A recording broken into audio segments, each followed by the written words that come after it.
Welcome to Fintech Family Hour. This is Zach Anderson-Pettit, U.S. Content Director at Money 2020 by day, and your host by night. First things first, Fintech Family Hour is now on YouTube. Please go check it out and subscribe. Our guest this week is Itai Damti, CEO of Unit and a friend of the show since its founding. If you're a fintech nerd, which you probably are, then you probably know about Unit, and you even more likely have been following the drama in the banking as a service space. Unit aside, it's been a very heavy news cycle the last couple of months. We cover exactly that. Indirect versus direct, the evolution of Unit, and Itai's evolution as a CEO. If you've been paying attention to the BaaS space, then I have a hunch you're going to find this episode fascinating. This illuminating episode, I've said episode a lot of times, this illuminating episode is brought to you by Skipify. Go to skipify.com to learn more. Without further ado, here's Itai. Itai, my friend, welcome to Fintech Family Hour. Good to be here, Zach. It's good to have you. I think we've been trying to organize this interview for something like 4 years. I was going to say since the pandemic, when I was back in MBKC we met in what, 2018? 2019? So, late 2019. Because that's when we started. I was going to say founded ideation phase for Unit was 2019. Okay. So I met you pretty early on during that, I think. I think Sheil introduced us. Yep. Yeah. That was such a weird time in fintech. And I mean, you had, for folks that I think you're pretty well known in the space and whatnot, but give us a little bit of serial entrepreneur, all that, how you got to this space specifically and why you chose to jump into embedded finance, BaaS, whatever you want to call it. Yeah, we'll stick to embedded finance today. Okay. I think that's the new term. That's the term we're sticking with? Yeah. All right. That's my third company. Yep. Doron and I, the founders at Unit, co-founded another company called Leverate back in Israel in 2007. And we spent a decade at that company. It was bootstrapped, but we were very, very young. We were 22 when we started that company. And it was fintech infrastructure. We had a bunch of pivots, and then we ended up building what became an online brokerage platform. So if you wanted to start a Robinhood or Schwab anywhere in the world, you would come to us with a license, and we would give you liquidity access, risk management tools, trading platforms, including UIs in 20-something languages, everything you need to run that business. Did you know any of that before you started it? Not at all. That was self-taught? Nothing about finance, nothing about... I was an engineer. And right. I was keen to learn new business domains as much as and the more complex they were, the more fascinated I think we were. Mm-hmm. And when you're a kid and you're starting your first company, nothing really feels like a barrier. Nothing is going to stop you from learning more and building more. And so we had this superhuman pace at building that company. And we ended up growing it to about 160 people in 6 offices globally. I was initially managing engineering with Doron, my co-founder now. He was the CTO. Yeah. And then I moved to lead the product team. There was this new thing called was product CEO? management. There were 2 co-CEOs in the beginning. Oh, okay. And then one of them went on to stay in the company. And then eventually another CEO came in and took the ship. So when I left, I was the last founder to leave. And I was in Hong Kong back then because I was leading Asia Pacific for the business. And then I took a sabbatical in 2017. So 2016, 2017 were the years that Doron and I, took some time off. We both independently started other companies in fintech and failed independently. In Israel, or were you here at this point? I was in Hong Kong and he was in Israel. Okay. And I originally moved to Hong Kong to lead the Asia Pacific business. Before that, I led the product team at Leverage. So I had a pretty diverse journey over 10 years. But I exited when I was CEO at Asia, and then I kind of moved on to take a sabbatical, 1 year of 2 silent meditation retreats and traveled to 14 countries and worked with startups and helped in San Francisco, in Shenzhen, China. It was a fun year. And so then we started our second companies. We failed in 2018, and we got together in 2019 to try to start what would later become Unit. That's fascinating. How much, I'm not going to, you have a hard stop at 3:30, and I think by this point, the world knows what Unit is, so I'm not going to go too deep into that, but we can cover some pieces of it as we go. Mm-hmm. My first question is, how much of that learning experience from the previous company, how similar does that feel, right? Because there's a whole, like, brokerage is a very different world from banking. So what is that like, even from when I met you in 2019, having phone calls and like, what's your sweep mechanism, all of these different things, right? And just like learn, what is that? Is that a one-to-one comparison? Is one different? Has one been harder to learn? What's that been like? I think as a founder, a good question to ask yourself is really what motivates you, like what makes you tick. And I think complex business domains has always fascinated me and Ron.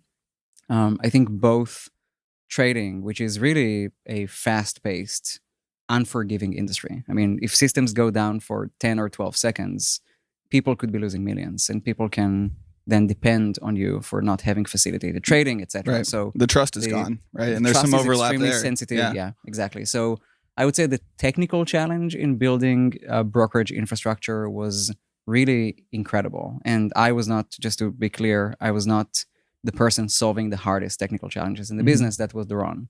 When he obsessed with making the trading engine send trades from click by the end user to the market in milliseconds, that was his entire focus and obsession for years. And he really perfected his understanding of how those systems work. The intricacies of that, I mean, my depth is like having read Flash Boys, like that's just like... Yeah. So it wasn't quite as nanosecond dependent as Flash Boys is written, and it's a wonderful book.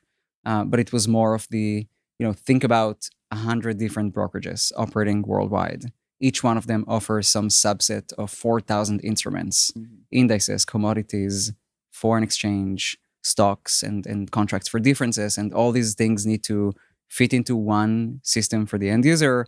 They need to be tradable. Each one of them trades at a different schedule, different market dynamics, and you have to facilitate all of that. So at the point we left, we processed 100 billion a month in trading volume. Oh, wow. So that was in 2017. It about doubled since then. These numbers eventually just start to not make sense. Yeah. Like I was, it's like talking They're abstract. about, ACH processed $7 trillion last month. And it's like, okay, I don't know. I know what that means, but I don't know what that means. I have no context around that. I would say that the, what we saw in banking, trying to like master banking, is the business domain is complex. So if you go deep into ACH and all of the different return codes and timings and stuff that is written in the details of ACH, there's a lot to learn. But if you take a step away from like this ecosystem, and if I have to describe the complexity of trading versus the banking ecosystem, I would say trading is about 5 or 10x in terms of the technical nuance. Really? What did make Unit a really hard company to build was the unforgiving nature of banking regulations and the changing landscape of banking regulations in the US in the last few years, and also the intricacies of banking and lending as they apply differently to different audiences. So I would say we had to solve quite a few technical challenges, but the size of those challenges was really not as big as trading.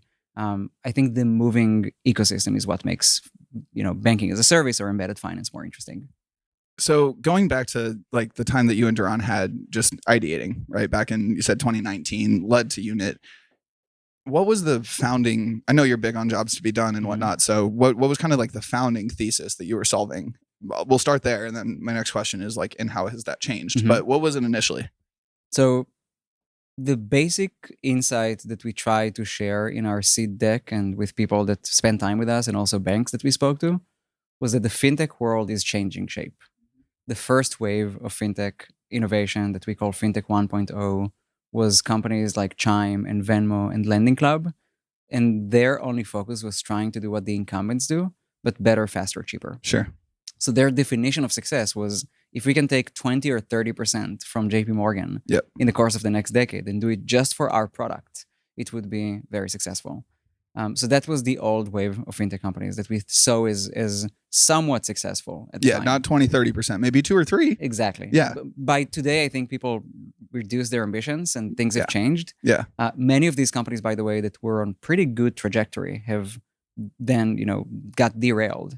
So that's something we can also spend time talking about. But are you talking neobanks or which kind of companies? Neobanks and, neobanks that were maybe more promising 3-4 years ago than they are today. Yeah. Even Affirm and Robinhood, companies that try to take a bite from the bigger financial services pie. Yeah. Arguably, took 80-90% hits to their ambitions and scale and stock price.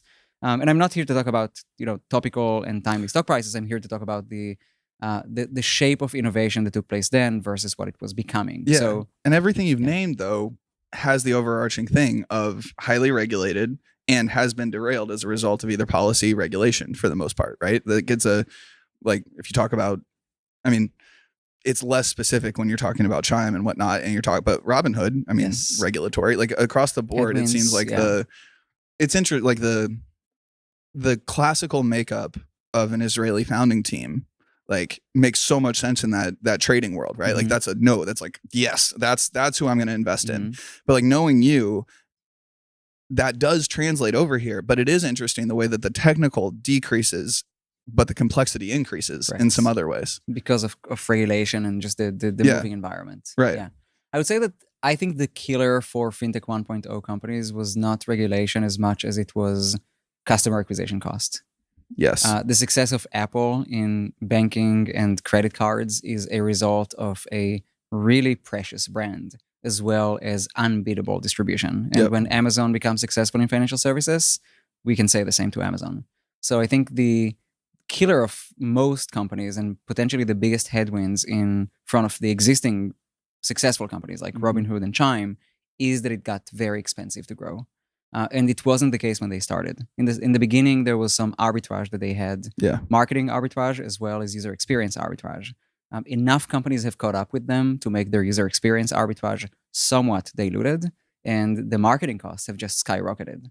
So I think today the incumbents are fighting more fiercely for end customers, and those companies are struggling to grow as much as they did, 4, 5, 6 years ago. Yeah. Of course, regulation played a role in the headwinds, but I can actually argue that the bigger you are, the less vulnerable you are to changing regulations. It's the companies that are 10th to 100th place that in that wave of innovation that suffered, I think, the most because they didn't have the scale and they didn't have the cost structure to compete. Yeah, definitely. And capital, potentially. Yeah, I mean, the capital, the interest rate environment in general macroeconomy is the other side of it, right? Like there's a certain amount of like when money is available. It was cheap. And, it was easy to finance acquisition, user acquisition. And now it's just a very, very different dynamic. Yeah. Okay, so that was first wave. Founding thesis, first wave. So what we saw at the time that was starting, and it actually became much more pronounced faster than we thought, was that a new wave of companies were entering financial services. And these were not companies that you or I would think of as fintech companies. Their DNA was not purely fintech. It was more of a software dynamic. So we saw companies like Toast in the point of sale systems getting into lending. We saw companies like Gusto in payroll getting into wallets. We saw companies like Shopify and Uber and Lyft facilitating their money movement or payout capabilities to actually keep funds in-house and give wallets and bank accounts to people. And we thought that this was actually a very, very big piece of news for fintech. We thought that this trend was A, just starting, B, much more powerful potentially than the old Chimes and Robinhoods, and 3, did not have the tool set. The tooling that was available to these companies was still old tooling. So you had to build Uber Money almost as if you've built Chime from scratch. That was the whole thesis. You've had to choose a sponsor bank, which you do today still, but then you had to choose a processor, a card printer, fraud solution, an identity solution, infosec solutions, and all sorts of other tools and systems to facilitate what was a basic wallet. Yeah, and you had to stitch them all together and make them work correctly. Exactly. So you had to cobble them together. The people in your organization needed to develop opinions on how to do it effectively and how to do it compliantly. And your bank partners needed to monitor you the whole time, which was your job as much as it was theirs. Mm-hmm. So companies like Uber Money or initiatives like Uber Money were built in a new era, but with all tooling. And we thought if this wave is going to be 10 times bigger in the number of challengers, if Fintech 2.0 is really going to live up to the expectations, and if we are right about these companies having natural advantages in data, distribution, software, trust. I mean, think about all these companies, Gusto, Shopify, Lyft, Toast, Uber. They're all set up to really succeed in financial services. And we're seeing this. We're seeing this now more than ever. But back in the day, it was like, there's going to be more of them. They're going to be much more powerful than the Chimes and Venmos because they actually have flywheels that they've been spinning for a decade plus. Yep. And they need better tooling to build on. So what we've built was basically a platform that allows banks to sit on one side and provide direct relationships to those companies that build on them. And on the other hand, allow those companies to get a Stripe-like experience. So for an Uber Money to exist in 2024, it wouldn't take more than meeting a partner bank that uses the unit platform, making an API call to identify a driver, making an API call to then open an account for that driver, assuming they're approved, making an API call to issue a card, or maybe 5 API calls to issue different cards, funding their account and allowing them to pay their bills, and basically building the front end. There's more innovation that we are now tackling on the front end side. There's a lot of boilerplate kind of UI that people have built over the years that we want to make available off the shelf. But what we have done was basically package it all up in a way that banks and tech companies can connect much more effectively. Yeah, I mean, if you were paying attention back in those days and you look at like Q2 Open or whatever the fuck they're called now, Helium? Yeah, Helix. Yeah, they're not floating into the sky in the same way. And their work with Starbucks. Like, to me, that was like the canary in the coal mine about that was the validating piece of this industry. Correct. Having a reason to exist, right? Yeah, it's fascinating. I'm not aware that Starbucks was built specifically on them, but no, I think it wasn't built on them necessarily, but I think they were at that point the middleware provider, and it was, I would describe back in that day as a very indirect relationship, I think. And it was because the balances were so big. I mean, that is like, if you look at it, it's like the biggest community bank in the US or something, or like one of the smallest mega banks, or however you want to measure it. So it was distributed across all these banks just because of the broker deposit rules and everything else. But like, we were, back when I was at MBKC, we weren't really like competing for the business, but we were aware of it and had it as like this, kind of like shining totem on a hill of like, oh man, one day maybe, we could grow the balance sheet enough and be a well-known enough bank that we could work with them. And that always got me thinking about what this could be. And so one of the things that one of the terms you used and one of the terms I just used is indirect.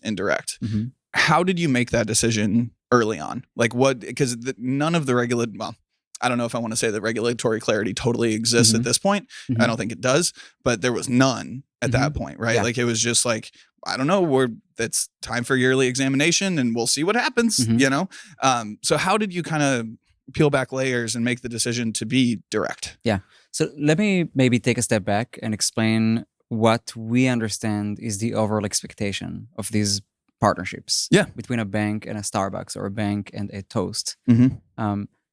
Without a middleware provider. Let's make middleware. Leave that alone. Let's leave it alone. Let's assume that it might have value to add, but let's just ask the basic question: what makes these partnerships safe? And the answer is that the roles and responsibilities need to be extremely clear between the bank and the tech company. So if you look at Chime was actually built as a non-bank on top of partner banks, right? They have multiple partner banks, and they are using some, different pieces of processing and card printing, and they have all these vendors that they've cobbled together. But and these pieces help the bank, or could help the bank, but the basic expectation, regardless of who's involved, is that the roles and responsibilities are clear.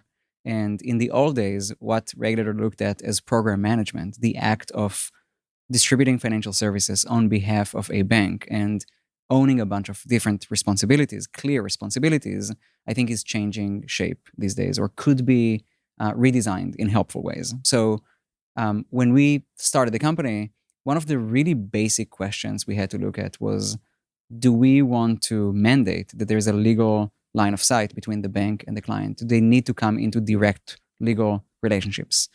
It wasn't trivial that the answer needed to be yes, because different companies were operating in different ways back then, and still do, by the way. There are companies that don't believe in that line of sight between the bank and the client, and the unit decided to take a different turn. I don't take credit for that responsibility or that decision. It was something that the outside counsel, Alex Akery, who is now our chief legal officer, Shout out to Alex. He's the best. But he encouraged it because he saw that as something more future-proof. So that was one design decision that really reinforced that we believe in these direct relationships between the banks and the clients. Another decision that I think later contributed to our how much value we can add was that as opposed to other companies that try to take over just the card issuing or just the ledgering or just the card printing or just the identity. Yeah. We really had the ambition to bring it all together. And we did it because we thought that something better should exist. We didn't actually think that the next 500 fintech builders in Fintech 2.0 were motivated to shop for 20 different vendors and cobble them all together. So we built something that was comprehensive and basically had all this relationship between the bank and the tech company under one system. And that was a good decision because later, when the need for oversight became much more acute and pronounced, we could build that operating system to cover much more of the bank needs to automate and make us consistent. Now, there are things we've changed as far as directness or direct elements in this relationship. I can give one example. So we are now working on a set of changes to the unit dashboard that lets clients request limit changes in the dashboard. Today, what clients do is that they either go to think about a company like Roofstock. Roofstock serves landlords. Let's assume they launch with two programs, VIP and Standard. And each one of these two programs has different limits to their bank accounts. Okay. They want to change one of the programs to slightly higher limits. They've always had to go to the bank, either through a form that unit asks them to fill or directly to the bank and ask for that limit change. Yeah, have 4 calls, whatever it is. Yeah. Yeah, they need to explain why make that Right. change because it opens up new surface areas and the bank needs to explain it, to document it, and approve it. And then apply it to the system, which unit enforces limits on the bank's behalf. But now we're transitioning into a world where limit changes can be requested by the client in the dashboard, and the bank can see a notification on the spot, and they can see the reasoning, and they can approve or deny. And then once they approve or deny, the system applies this behavior automatically, and everything is audit logged. That's an example for when unit used to facilitate a concierge data exchange or context sharing between the bank and the client sometimes. And today we no longer see the need to. We want to encourage more directness in these relationships. I can probably give 5 or 6 other examples, but these small tweaks in the day-to-day communications, in the sales process, are what we are now working on deepening, because the expectation is that the banks know the clients well and the clients know the banks well. Yeah. So this piece you recently wrote about directness, right? I think the thing for me about it is, in 2019, 2020, you were an early stage startup. The idea that you were all the way direct or all the way indirect, you were figuring it out. That's my perspective, right? We made some key decisions on things like contracting. But in other elements of our operations were not so rigid or not so strict, I would say. Yeah. Today we mandate many more things, yes. And the messaging evolved and how we think of ourselves has evolved. Right. Another credit to Alex is that, in financial services, definitions matter a lot. Yeah. I'm an engineer by background. We're trying to be strict about definitions. But if you look at some of the early copies of our website, we have said things that are more full maybe than the full suite of services that we designed over time, or maybe the banks were approving things, but it seemed like unit was owning these things. We've refined our messaging and we became a lot more nuanced and precise in our definitions. Yeah. I mean, when you're building a piece of software that is inherently designed to create efficiencies and create new products and create a whole new world that didn't necessarily exist before, like, it wasn't like there was some kind of like rule book that was like, hey, here you go, here's what to do. To this day, regulators still will not provide you with a rule book. So this idea that you were indirect or direct or whatever it is, like, I think it's kind of not the point. I mean, the where you're getting to today and the level of compliance and kind of, who's on the platform, who's off the platform, and you reorienting around the clarity of the bank as the customer.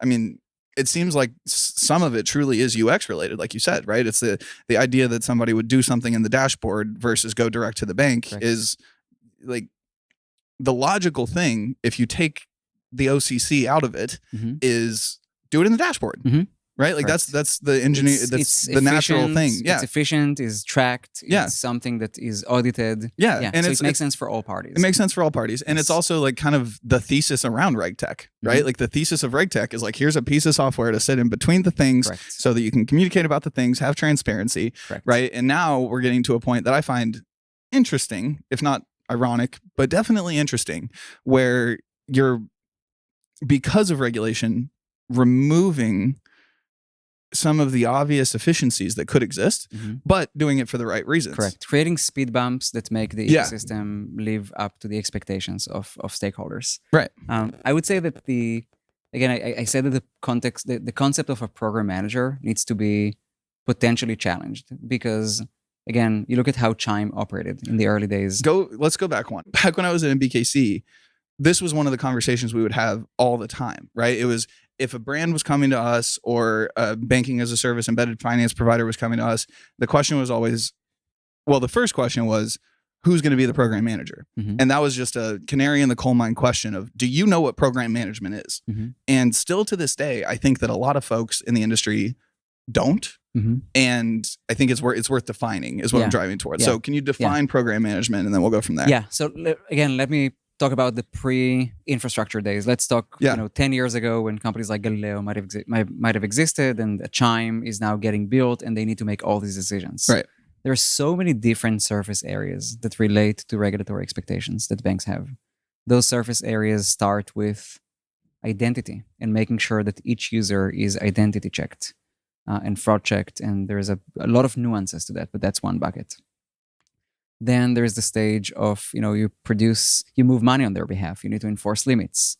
You need to measure fraud and report it back to the bank. End users might have disputes that they're initiating or complaints that they're submitting in different channels, and you need to keep track of them. You need to distribute the statements to them. You need to, of course, do money laundering prevention activities in the background. You need to make sure that the fees are being assessed in the right ways. You need to make sure that reconciliation, which is what the end users, what the Chime and what the banks see and the Fed potentially all match each other. You need to be, processing according to network rules. There's so many different things you had to do as a party to the bank, a third party to the bank. Right. And our thinking as of 2024, and it's been evolving for the last couple of years, is that there's a chance, because of technology, because of infrastructure, there's a chance to reconsider how those responsibilities are being split between the bank, the client, and potentially a useful piece of technology that sits in the middle. I'll make one easy example, and then I'll go on to another more nuanced one. An easy example is that I don't think anyone is interested in letting 100 fintech companies generate statements from scratch. There's lending statements, deposit statements. Yeah, they're going to be of 99 different degrees of quality. Yeah, and it's anyone's guess, who is going to be better or worse at that. It is helpful if there's one central system that knows how to generate statements according to bank rules, or even calculate interest and reward interest and split revenues according to the bank's rules. It's visible to the bank, it's visible to the client, and clients can download statements at the end of the month at PDF, HTML, English, Spanish, other languages. So I think this is a relatively non-controversial argument that there is some gain to be had by putting some useful piece of technology in between the 100 fintechs that sit here and the banks that serve them on the other side. I think that's I think everything you just described is like, we need a software solution for this. Correct. Yeah, makes sense. Let me describe something that might be slightly more challenging, but I still believe in it. If banks pay interest to end users and this interest exceeds $10 for a calendar year, you need to produce 1099 INT forms. It's one of the file them with the IRS I ever learned and send them to all the users one by one. Wild. Yeah. And truth is, if you're a bank today that has 100 programs or 50 programs or 20 programs, each one of them individually needs to query the database, identify a mail solution and an email solution that would then send notices to the end users, as well as file with the IRS directly. And all of this is being done by 20 different companies in 20 different ways. I would like to argue that even though it's a operational task that involves printing paper and sending it to people over mail, it is useful for a piece of technology to do all of this and enforce it at a bank level and without any room for error. And if there are slight errors, they can be fixed, but they're uniformly applied to all the programs. Is that a controversial take? No, but I'll give you another one, and I'm increasing by level. It's getting spicier and spicier. Let's go. So disputes. All right, disputes is another source of regulatory scrutiny. People want to make sure that there is regulations that relate to electronic transfer acts, and it's known as Reg E for people that understand banking well. People like you and I, or even small businesses, need to have the ability to file a dispute for card or ACH transactions. After they happen, if we believe that they were unauthorized or otherwise we want to challenge. The institutions that issue cards and move money need to respond to those disputes within regulatory timelines, and there are a bunch of rules about provisional credit, final credit, investigation timelines, and again, if you look at how 20 different companies that work with the same banks have implemented this historically, they all need to hire someone that understands disputes. They all need to manage those disputes in a compliant way, and they all need to report back to the bank, either by mail or a piece of paper or Excel, what happened to some subset or all of their disputes. And someone in the bank needs to then understand there are 20 different sources of disputes, and it's very hard. What we've decided to do, and this is the operational aspect of Unit, not just the technical aspect, we stood up a call center that Visa operates, and Visa picks up the phone whenever someone from the end user audience calls. They pick up the phone, they take the dispute, they manage the life cycle of the dispute end to end, and from the bank's perspective, in the dashboard at the end of every day, they have a full list of disputes with their stage, amount, program, and status and recent developments, and all of that is just in one dashboard. And again, this is a step away from 20 different programs managing their own disputes in their own ways. We believe it's safer for the ecosystem. It's more economic and it's safer because we took something that was done in a distributed manner and we just centralized it in one place.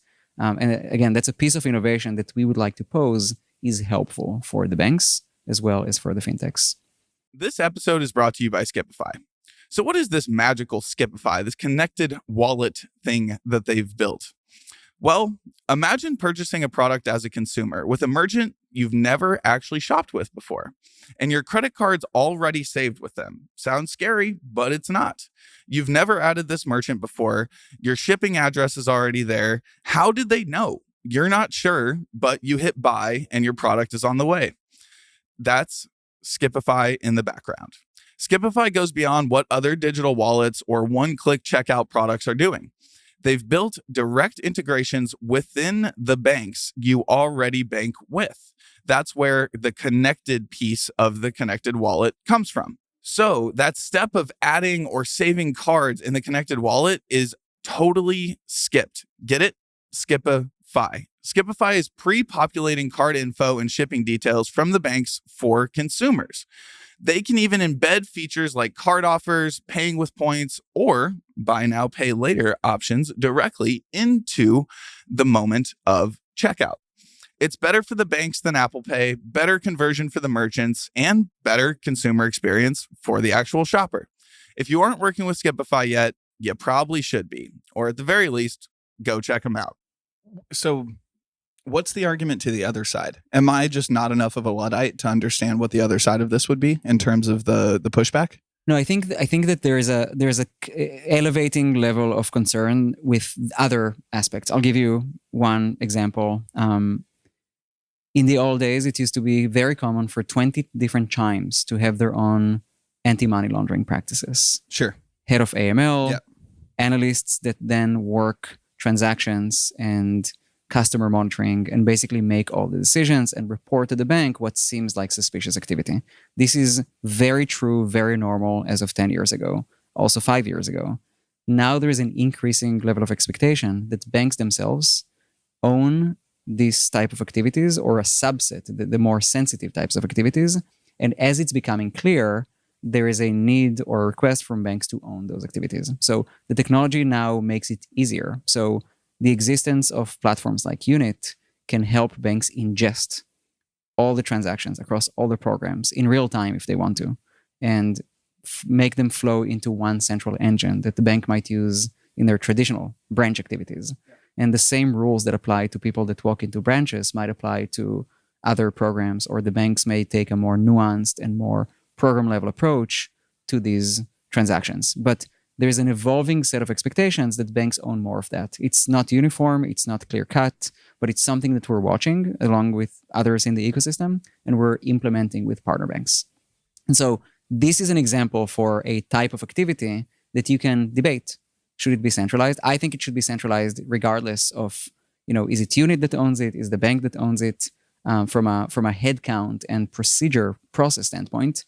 But I think it used to be less safe. The 20 different companies had their own 20 different activities. Now the tech allows for one entity to be the central processing point for all of that. So I have a theory around embedded finance where a lot of the quote unquote embedded finance providers are actually at the end of the day going to become two things: a RegTech company and I don't like the term light core really because it feels like it's like replacing a Fiserv or something like that, but a light core. Side core, maybe? Side core. Yeah. There you go. My side piece, side core.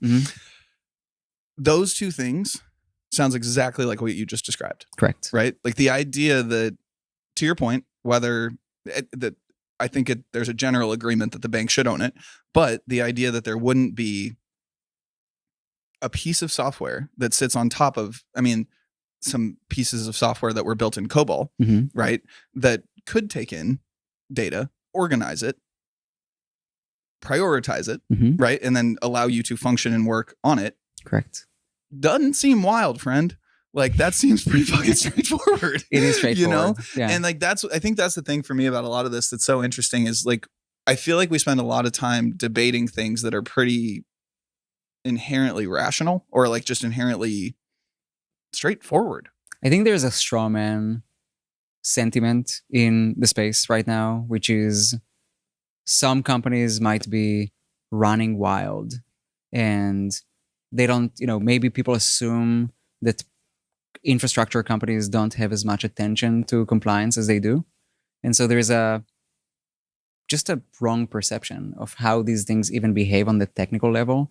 If I describe unit to any examiner or agency that cares to listen, or just a smart friend or someone that works at a bank, I'm really going to describe something that sounds like a core. And it is a core. It is a specialized core that was made for digital activities. Some of our bank partners use this core as a means to serve their own core customers, unrelated to fintech. Talk more about that, because I think there's this over assumption that like, oh, they're working with, well, you're the only group that I can really think of this way.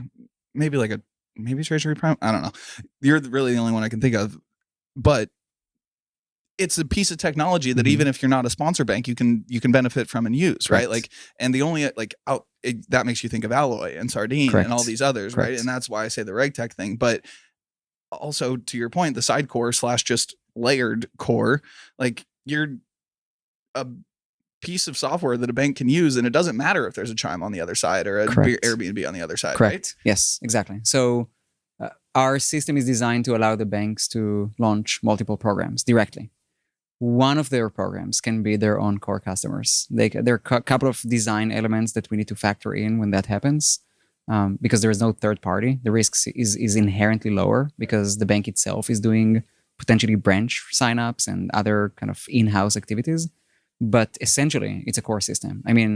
Unit is just a Fiserv that is purpose-built for fintech. And Fiserv, for example, doesn't have strong opinions on identity. Fiserv doesn't have strong opinions on reserves because banks don't usually care about reserves in their core activities. I'm talking about fraud reserves and other kind of sensitive things. Fiserv might not care about fee reports that apply to 10 different programs by program because Fiserv doesn't speak the language of programs. So think about us we think that the difference is big enough between a core system and a core system that's made for fintech to warrant building the second type as a specialized kind. And that's what Unit is, essentially. It's not mystical. The sentiment should not be that negative. We just think there's enough substance in what banks care about and what banks want to enforce and what banks need to stand up as baseline to warrant a standalone core that helps them serve any number of fintech programs and see them all in one place. That's what it is. Yeah, to your point, when I was at NBKC, actually we did, I think, work on 3 or 4 different brands that we wanted to launch as a bank. And we went to Finastra and tried to have that conversation. It was basically like, okay, well, if you want like 3 more core instances, then you can absolutely do that. And it's like, wait, what? Like, so you're saying we're going to like, and you need to pay for professional services to install each one of them. Yeah, exactly. Yeah. And then let's pay Accenture $14 million to come in and tell us that we weren't wrong. Yeah, exactly. And it was like, I had so much faith in some of the things that we were working on. And then I come to find out that that's just not economically feasible at all. Mm-hmm. So I think we get so stuck on this idea of sponsor banking, external group. And obviously that's like the main use case, but understanding that I think is really important in terms of like what this thing actually is. Mm-hmm. I'm curious for you, how much do you agree with? I mean, I know you kind of generally agree with like it's similar to a core. How much do you feel like the embedded finance space in general and Unit especially is going to move in a RegTech direction or already is? I think there is a lot of, again, regulatory best practices baked into the systems already, and it's just getting better. The basic ways in which we incorporated RegTech into Unit is that, as an example, you can't possibly open an account for a person without feeding the details of that person through a workflow, an identity workflow. And if there's a flag that jumps and another document is required, the system is going to mandate that that document is provided and then potentially look at it and approve or deny that applicant. So a lot of the workflow that we have baked into Unit is enforcing things that the banks care about. Statements, again, are a very basic thing, and every first of the month they're being produced for the previous month, and the tech companies can distribute them. There are all sorts of things that are baked in from a compliance and regulatory standpoint. These things just get better over time. So things like fee reports per program, or the health of the reserve accounts per programs, or the overall amount of fraud per program, or the overall amount of disputes per 10,000 users per program. All these things can eventually be bubbled up to the bank and give them a central dashboard. So I think this is one way in which we have baked compliance into the product. And again, there's always going to be a person in the loop. There's no world in which a new company wants to work with a bank and the bank doesn't get to meet them, doesn't get to know them, their business, their product, their founders, their business plans. We are going to continue to see that. But where can we enforce things that are valuable for both sides is the thing that we are asking ourselves. Another element in giving value to both sides and simplifying is that everything we've done around white label app and white label UI is good news both for the fintech and the bank. For the fintech, there's an easy way for them to stand up user interface that's compliant and has all the basic elements built in. For the bank, it's a good way to know that this fintech company is not going to be innovating in ways that can open up surface areas. So we are trying to build more helpful recipes and consistent workflows between the two sides that just get better over time. There's always going to be some form of, asterisk or like residual risk that the bank has to monitor directly. Marketing materials, as an example, is still a relatively nascent thing in the automation world. The banks still want to be in full control over how these products are marketed and what are the specific properties of the products and terms. But I believe that over time, a lot of these things will become less manual work heavy and more automated.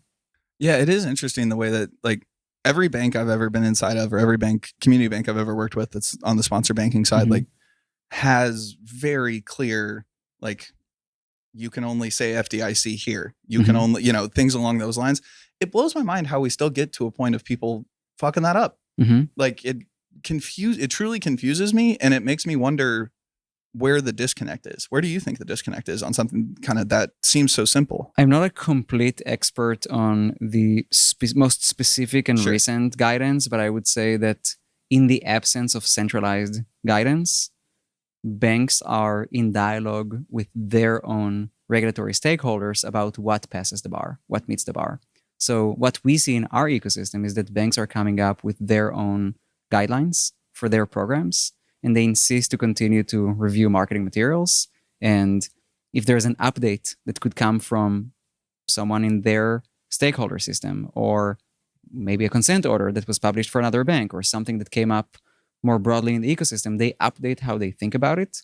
But I wish there was a more centralized way to publish regulatory guidance that would then remove the question marks, because I agree with you. These things should not be controversial. They should be technical. I mean, it should be as simple as following dispute timelines, right? It should be a clear-cut, convoluted if-then statements. Yeah. Exactly. It should be something very automatable. Completely. Yeah. So I think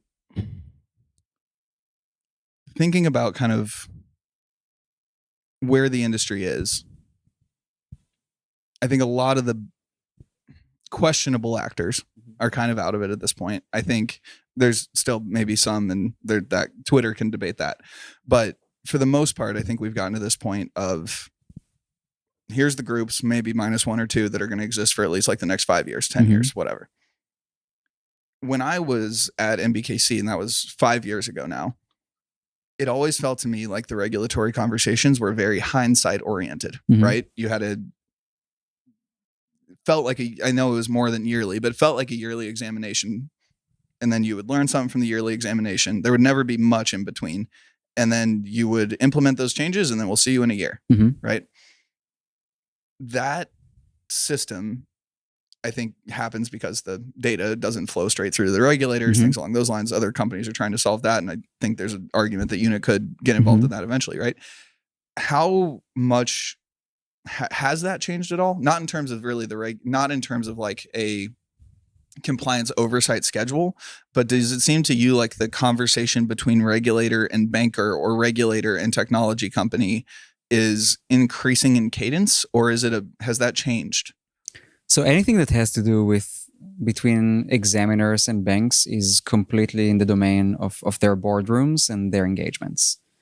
Total 100%. What I'm trying to drive towards, I think, is not the like quantitative correct answer to this, but does it feel to you like there's more conversation happening? Yes, there does seem to be more conversation. I think that what we're seeing in the last year is obviously that the regulatory scrutiny has been dialed up meaningfully.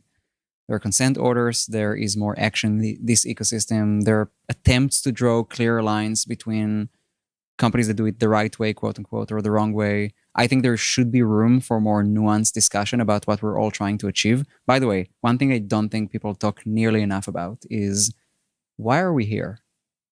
I mean, we help power with our bank partners. Banking for construction companies, independent workers who work in logistics and manufacturing jobs, restaurants, nonprofits. The list is very, very long, and we're very proud of this work. And I think that there are two sets of stakeholders that are stated policy priorities in the US. One is end users. People need better access to the financial system. They need more competition in the financial system to serve them better.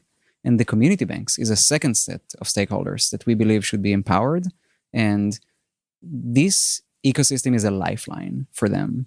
For the end users, I have a strong belief that the more points of distribution we can build, and yes, of course, there are problems and surface areas, but the more thoughtfully we approach it, and the more we remember what the end objective is, which is to increase financial access and allow people to enjoy more abundance of financial services, more competition, the better off we will be. So I just think that this is something we don't talk nearly enough about. Unit is going to be taking the lead on sharing customer stories and user stories publicly. I have an old dream to start a social media channel and really tell people's small financial stories, like, you know, your neighbor or your barber or someone in your neighborhood that owns a coffee shop. How did they go about their finances? How do they finance the construction of their coffee shop?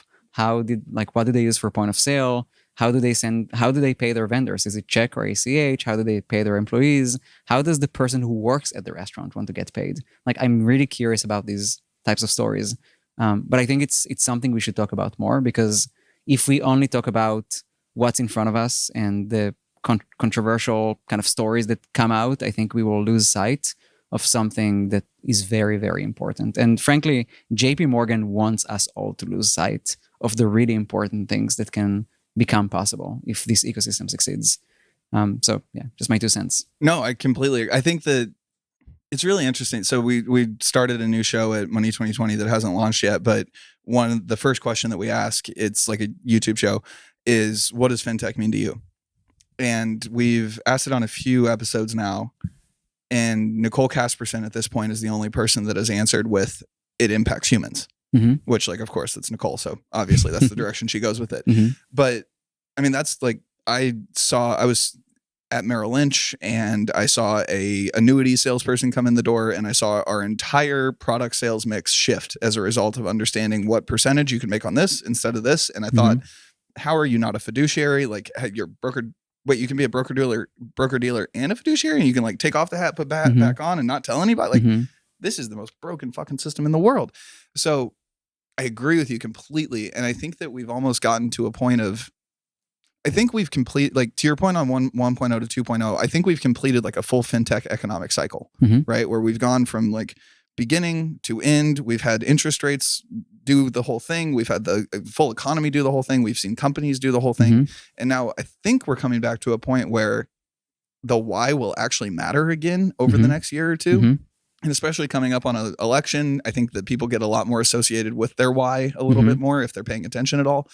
So I agree completely. But I think this is one of the, I was talking to Trevor Tanifum from FS Vector, and we were talking about the news and talking about kind of what's, consent orders and things along those lines. And the thing we kept coming to was like, if it bleeds, it leads. Right. And consent orders are not great and enforcement actions are not great, but it's not shutting down of a bank. It's not like, it's not what happened to SVB. Like SVB in its own right just took the wrong interest rate risk and look at where we got. Right. So I think point being, we're coming back to a place where the why will matter. And we're coming back to a place where like consumer companies may just start to get started again, right? Which is kind of interesting. But there's also the dynamic of like, well, maybe the next, like even potentially more meaningful chime is getting built right now. And then talking about the Airbnbs of the world, from your perspective, which of those is more interesting in like the next wave of fintech, not even embedded finance, just fintech? Like, do you think that an Uber Money, to your point, versus, the Chime 4.0 or whatever it is, like which one gets you more excited? We only have one clear answer to this question, which is the embedded finance, non-fintech flavor of fintech. So the Airbnbs, not the Chimes. And this answer is because I think that the trends we mentioned, the cost of acquisition and just the difficulty to compete in financial services today is just getting really, really big. And the future of financial services, I think, because of the cost of the tragedy of the cost of acquisition in financial services and the low margin, is going to be that it's only the Airbnbs and Ubers and Shopifys and Toasts of the world that have the biggest chance. And I'm not saying this only because they have the distribution advantage. I mean, having 90,000 restaurants at your fingertips and, having them love you really helps. But it's also like the amount of software and data and trust and just like distribution is one component. There's a flywheel that keeps spinning. I mean, Toast just gets better and better as a company to their restaurants, and there are more companies like them that nobody's heard about because they're not public and celebrated, but are now getting into financial services. So we have a strong view that nobody is starting the next Chime. Nobody's funding the next Chime. It could be that there are miracles. And I really wish the US economy to like see more of these entrants in the next 5 years. But the market dynamics, I mean, the pure commercial and economic dynamics around these companies are becoming untenable. And it's only the companies, I mean, Apple is probably the one consumer brand that everybody's betting on because it's such an extreme example of their advantages. But even then, like the financial aspect of that, like Goldman ran away. Correct. So yeah, I mean, the distribution is just one part of the equation. Right. There's also something to be said for vertical versus horizontal use cases. Apple is definitely a kind of wide horizontal mass public use case. I have a bigger belief in customers or in points of distribution that have a more strong take on who their users are. Restaurants, e-commerce businesses, construction companies, nonprofits, independent workers that work in a specific industry. The more specific you are, I think the bigger the chance you will have to build meaningful financial relationships with these people.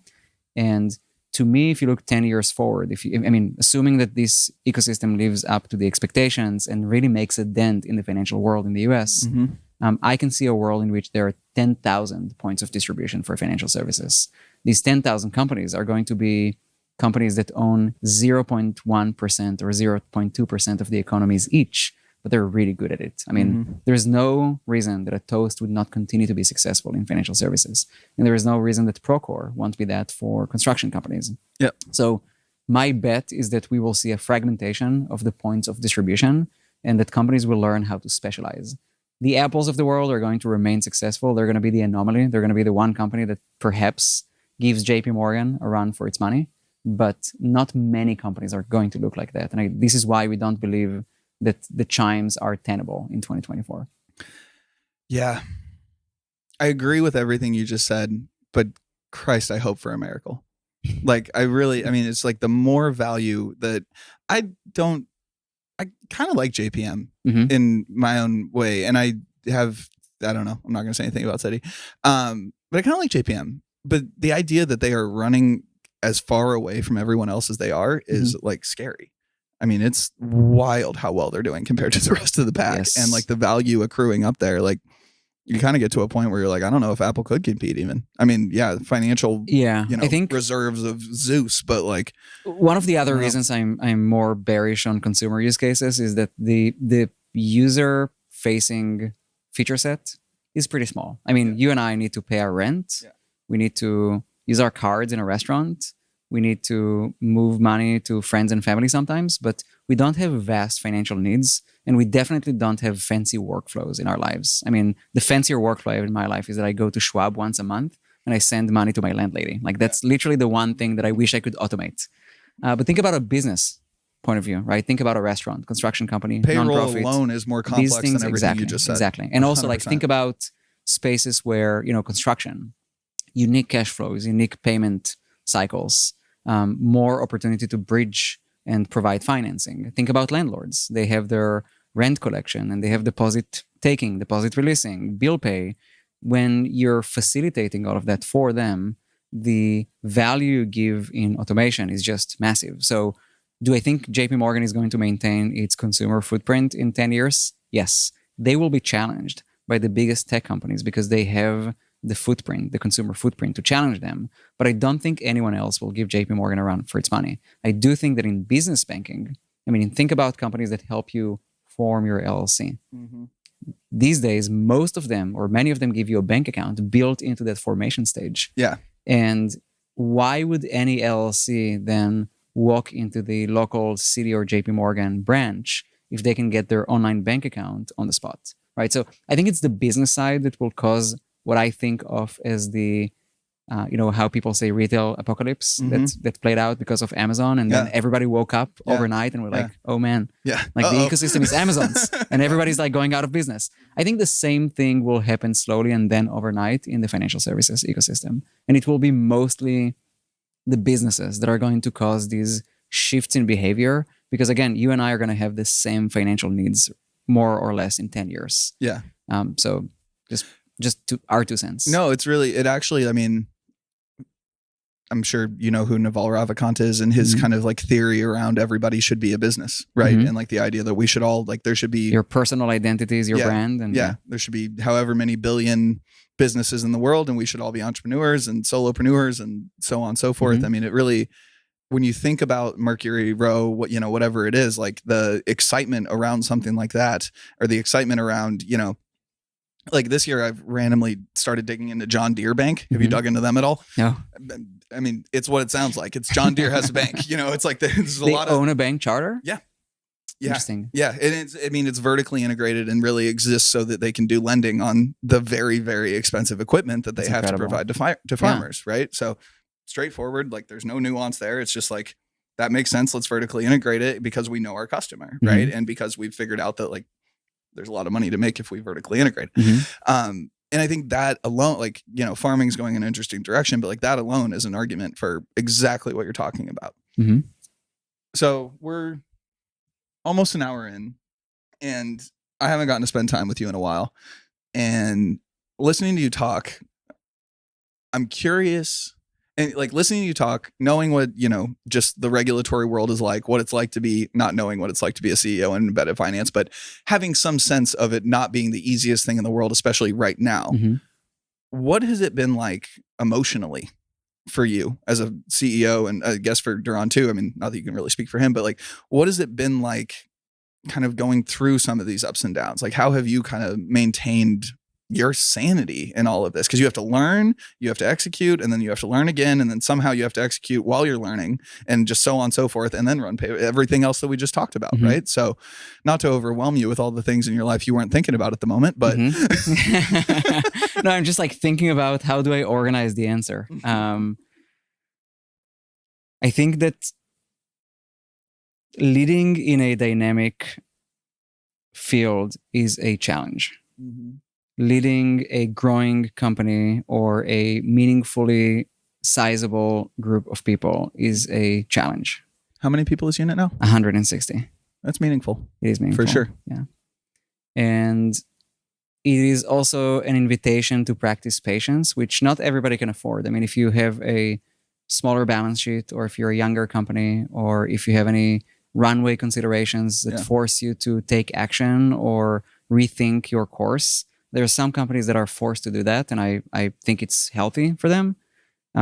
We've been fortunate to afford patience.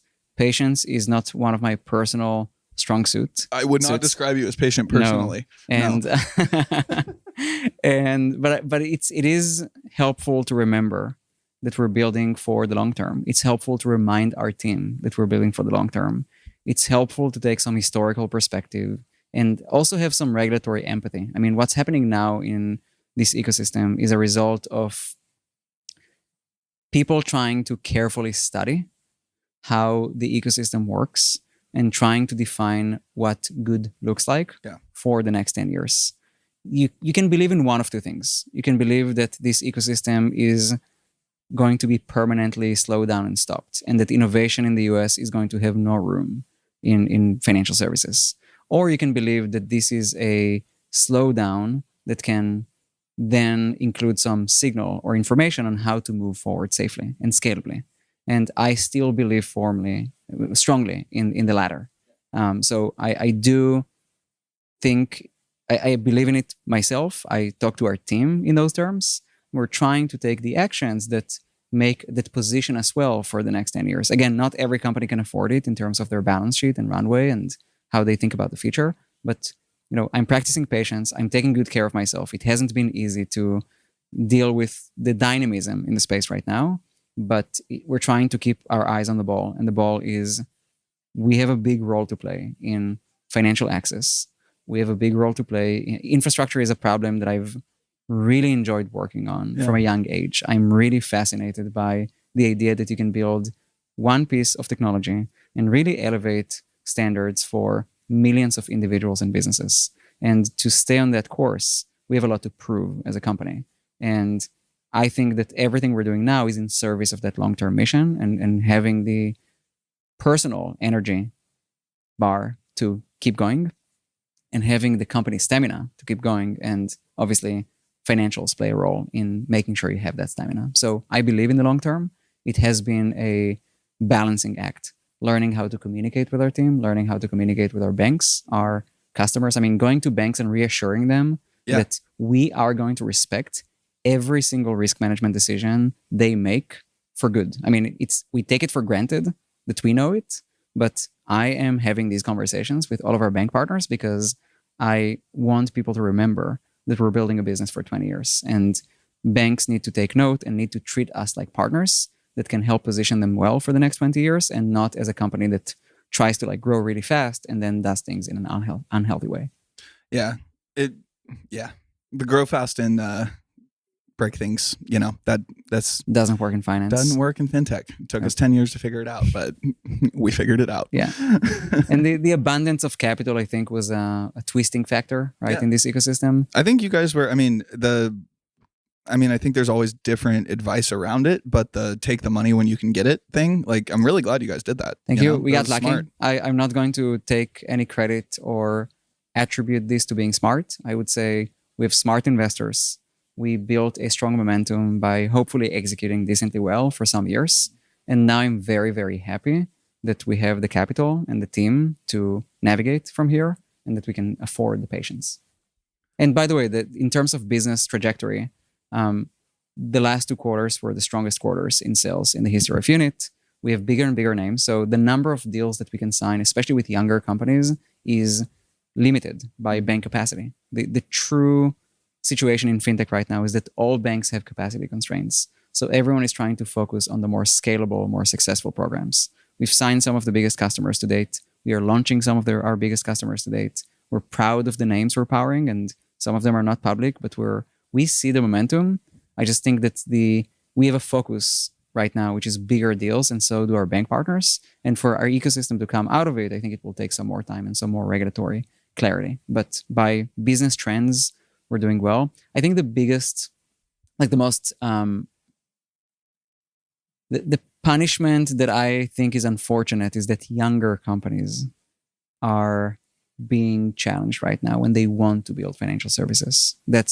So it used to be possible. Now is how it feels, right? Like if you raise $3-5 million in a seed round, very hard. The banks are more skeptical about your financial standing. They're more skeptical about your ability to scale. And by the way, we've seen incredible teams that were initially funded this amount growing to be meaningful customers of Unit and meaningful fintech companies. There's an annoying chicken and egg situation where there's a gate that you can't enter through. You used to be able to get through the gate. Now you can't. And it makes our ecosystem a little bit more unfair to younger companies. And I think there are ways to de-risk the system and allow them to innovate. Yeah. But the situation right now, the clouds in the regulatory ecosystem force banks to be more prudent and more picky with who they choose to work with and who they choose to keep working with. Which I agree with you. It is unfortunate. And like when I was running the accelerator at MBKC, like some of the companies that I just forced in there, that we didn't even end up partnering with a number of them because they were so early on, but it was like the amazing founder that raised $500K and wanted to peel back one layer, of the risk and then go from there. And like just that ability has fallen by the wayside. And that's not going to be a thing that will exist, I think, in the next 5 or so years. But then where I just came from, I was having a conversation with somebody about what it takes to create a de novo chartered bank, right? And if you draw that as a corollary and you think about what it actually is required to start a new bank, and then you think about the idea that we're complaining, fetching, call it what you want, but like talking, but it's still accessible. Yeah. Still available to companies. Yeah. It's comparatively correct. Right? Like relative to even 5 years ago, it's a very, very accessible ecosystem. But I wish it was a bit more. And I think it will be over time. I mean, one of the things that I think about is how do you allow smaller companies that are more vertical in nature to access the ecosystem? I mean, if you had a compelling pitch that you can be the next Chime in 2019, you would get accepted to work with a bank. 2 years ago, not so much. Today, hardly at all.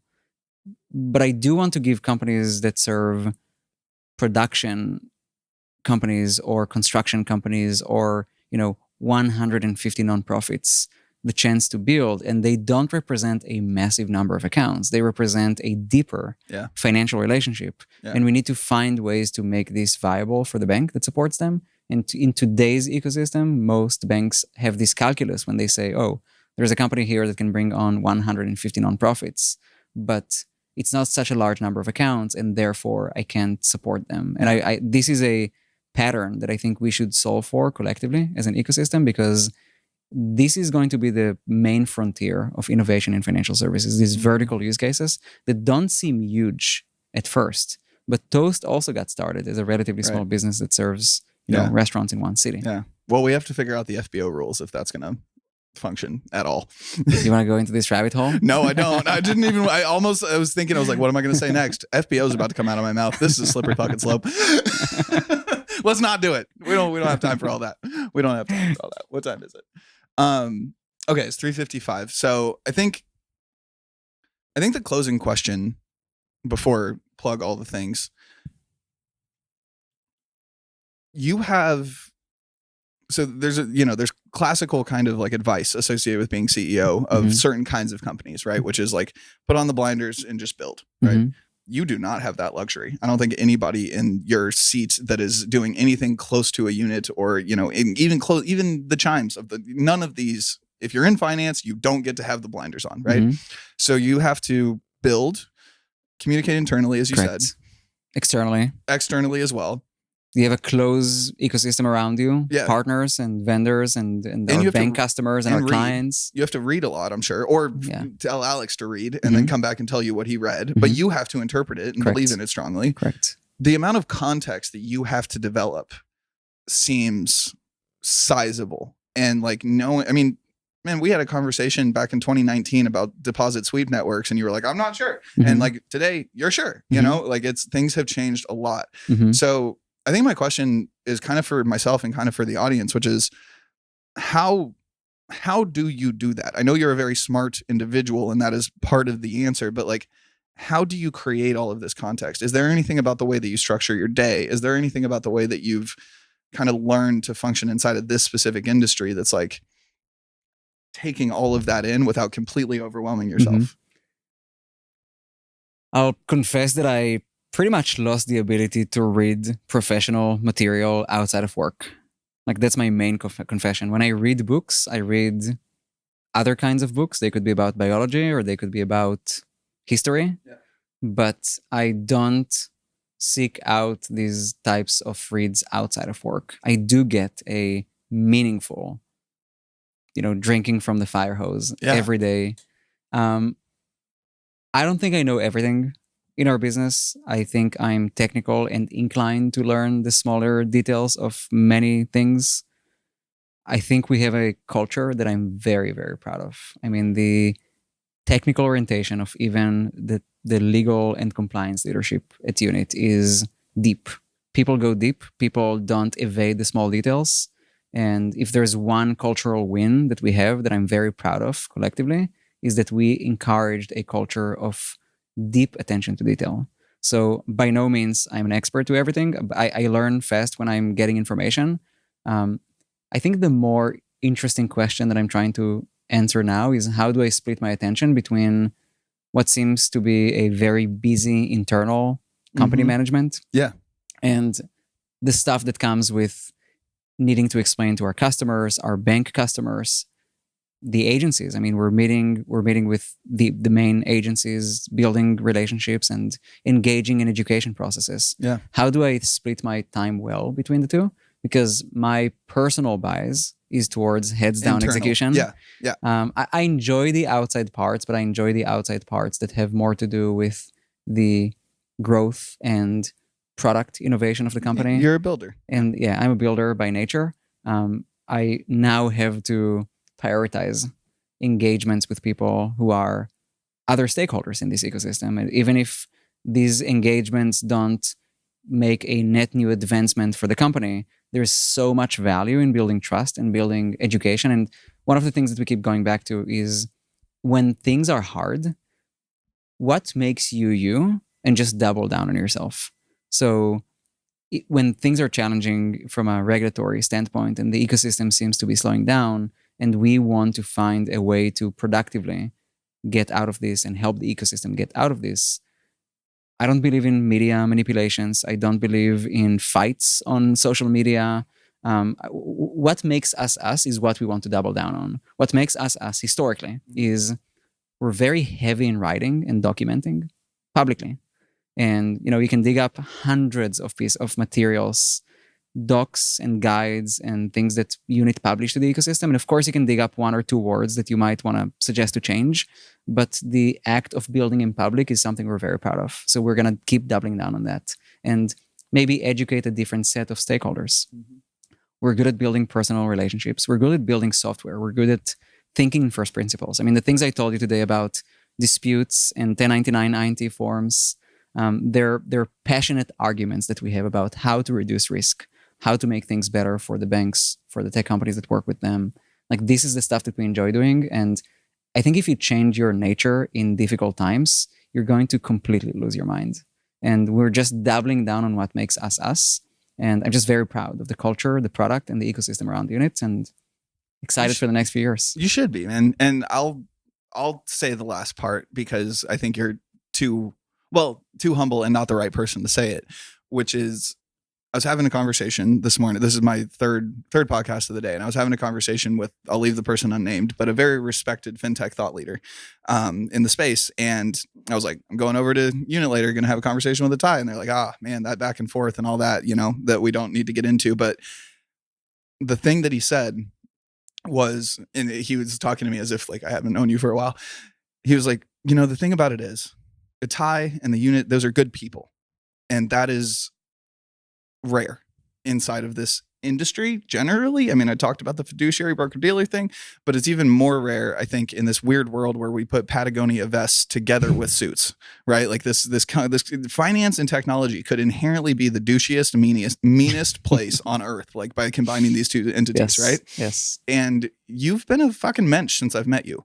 And everybody that I've ever met from Unit, the fact that you could get Alex Acree to come work here says an unbelievable amount about the company, the culture, and like whatever the hell is happening in the zeitgeist by the time this comes out. And that's why we tried not to talk too much about the zeitgeist today. It's good people building a company with increasing amounts of knowledge every day. And complexity. And we have so much more to prove. Yeah. And I think the biggest thing, I mean, I agree completely and double down on what you just said, because you've grown, but you are still inherently the same kind of person that I met in 2019. Thank you. Like the way, like I was like a little kid at a community bank, and you treated me as if I was a meaningful human that you were actually going to engage with. You are a meaningful human, Zach. But you believe that. But not. I've worked at other companies, one that you know, where the CEO doesn't think that way about humans, right? Like that is not the standard way of thinking about the world. And that alone, I think, manifests itself in the culture, manifests itself in like the way you guys show up in the world, and like I'm fucking supporting you. Thank you. We will be enjoying this journey as long as it helps us express our deep nature. It stops being fun once you stop being yourself in a business. And all the things I mentioned that define us. I mean, we have this saying of fierce but kind. We're fierce builders, but we're kind people. That's actually you in a nutshell. Like, you scare the shit out of me, but I love you to death. I could do that. So practicing being a builder, practicing sharing things publicly, even if it exposes you to criticism or, otherwise people picking on some things, building good relationships. And look, we have a lot more to prove. I mean, this ecosystem hasn't grown even $100 million company in revenue. I mean, there's still more to do to get there. Yeah. And I'm curious about making this work. We have such a chip on our shoulder as far as proving all these things, and there's so much more to prove. I mean, there are big companies that can bleed money into the space and that they can do it for 5 more years.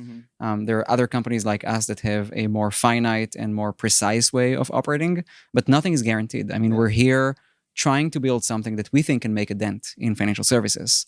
It's not guaranteed that in 10 years JP Morgan won't be the winners. We think that they won't be, and we think that the world needs something better than another bank account that behaves like a bank account. We believe all these things need to be smart money, but we have so much more to prove. I mean, the world would not become as fun or easy without infrastructure. I mean, I'm just, I spent nerdiest time across ever. Dude, I can nerd out for hours about infrastructure. I mean, it's just the way you can elevate. I mean, just, the stuff you take for granted, electricity, water, the pipes in this building, bridges, roads, universities, hospitals, schools, like all these things have such a meaningful contribution to things around us. And I'm not trying to like dress up my ambition to succeed and build a big company with that. I also want to succeed and build a big company, but I think it's a measure of, it's a way to prove that you've built something useful, and useful is beautiful to me. And I think that there's so much useful stuff to be built in financial services, and it's on us and other companies to prove that it can be built sustainably. And it's on the agencies and other stakeholders in this ecosystem to root for these outcomes. And there's so much more to build. I mean, I think that the world can be a very different place in 10 years, and I think it will be, but it's not guaranteed. There's no inevitable future. I love it. That's a great place to leave it. Itai, thank you, my friend. I'm glad we finally got to do this. Yeah, and now based on the way we left it, we have to do a check-in in 6-12 months and then keep doing it for a decade. Yeah. Thank you, my friend. Thanks, man. Yeah.